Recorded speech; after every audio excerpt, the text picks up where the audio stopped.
वैसे ही चारा घोटाला का भी श्रेय, एक ही मामला नहीं, एक ही नाम, अलग अलग जिले में निकासी।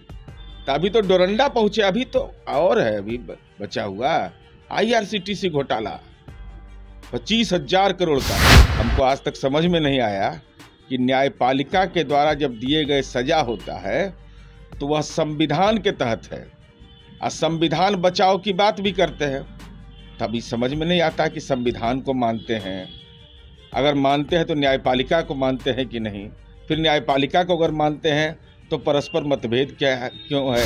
तो जब फाइल पर आप सिग्नेचर कर रहे हैं, कोषागार से निकासी हो रही है, तो कभी डोरंड, अरे एक पशुपालन घोटाला है ना, एक ही जिला में हुआ है घोटाला।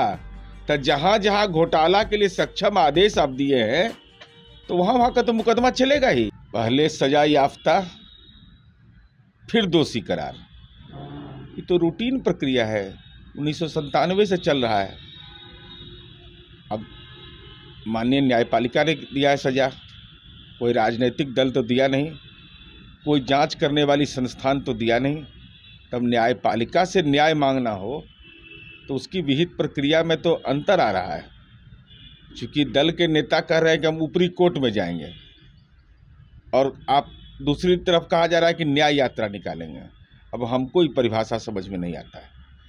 हमको आज तक समझ में नहीं आया कि न्यायपालिका के द्वारा जब दिए गए सजा होता है तो वह संविधान के तहत है, और संविधान बचाव की बात भी करते हैं। तभी समझ में नहीं आता कि संविधान को मानते हैं, अगर मानते हैं तो न्यायपालिका को मानते हैं कि नहीं। फिर न्यायपालिका को अगर मानते हैं तो परस्पर मतभेद क्यों है, ये तो वो जाने। एक ही जो आरोप है उसको लेकर 3-4 बार सजा हो चुकी है, फिर एक बार सजा। एक ही आरोप? अरे तो जगह जगह से निकालिएगा। महादेव के यहाँ पूजा करने के लिए जाता है देवघर में लोग, तो वहां से भी कोषागार से निकासी होता था। और उनके वकील ने कहा है, उनके वकील ने साफ तौर पर कहा है।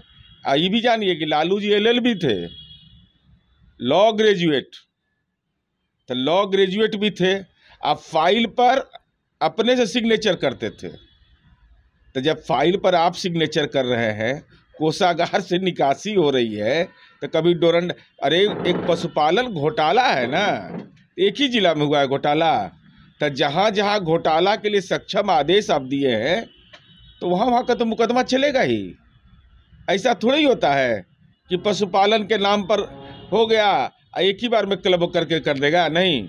अलग अलग जिलों के अंदर में अगर कोषागार से अवैध निकासी हुई तो अलग अलग अभियुक्त होंगे ना, लेकिन आप कॉमन अभियुक्त हैं भाई सब जगह। आप LLB ग्रेजुएट, साधारण नहीं, पटना विश्वविद्यालय से, तो कैसा LLB किए थे आप माननीय लालू प्रसाद जी। अब इससे बड़ा और क्या हो सकता है कि लोक लेखा समिति जिस मामले की जांच कर रही थी उसको आपने मंगा लिया। तो इसका मतलब कि आपने खुद इसका चारा घोटाला का श्रेय लेने का भी आपने जिम्मा ले लिया था।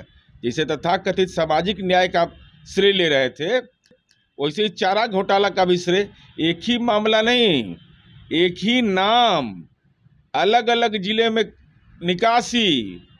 अभी तो डोरंडा पहुंचे, अभी तो और है, अभी बचा हुआ IRCTC घोटाला 25,000 करोड़ का है वो।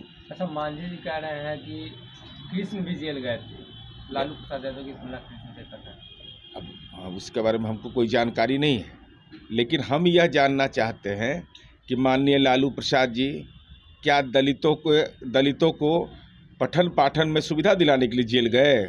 क्या अति पिछड़ा को उसके हक दिलाने के लिए गए? क्या पिछड़ा समुदाय के विकास के लिए गए? क्या अल्पसंख्यक के कब्रिस्तान की घेराबंदी के लिए गए थे? क्या चर्च की घेराबंदी के लिए गए थे? अरे जेल तो गए संपत्ति सृजन में, और दस्तावेजी प्रमाण है, हाई कोर्ट ने उसकी मॉनिटरिंग की। तो जो लोग न्यायपालिका के फैसला पर सवाल उठाते हैं, हम उनसे पूछना चाहते हैं, आप संविधान मानते हैं या नहीं मानते? जब बिहार में कल बिहार बचाओ मार्च निकाला गया चिराग पासवान के द्वारा, और कहा जा रहा है कि लोजपा रामविलास की नींव है और नीतीश कुमार की ताबूत की आखिरी कील होगी है। मैंने किस मामला में? ताबूत किस बात का? कौन कील है? तो तभी तारापुर में मिला नहीं जवाब। तारापुर में? अरे बिहार बचाओ किस बात के लिए? माननीय चिराग पासवान जी, आप तो पॉलिटिकल टूरिस्ट हैं, बाहर रहते हैं। आपका जो गांव है, पैतृक गांव सहरबन्नी, बागमती नदी पर पुल नहीं बना था।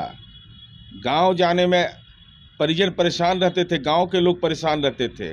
वो माननीय नीतीश कुमार जी ने ही सहरबन्नी में बागमती नदी पर पुल बनाया। ये उपलब्धि नहीं है? अपने पैतृक गांव से विकास का मॉडल देख लीजिए।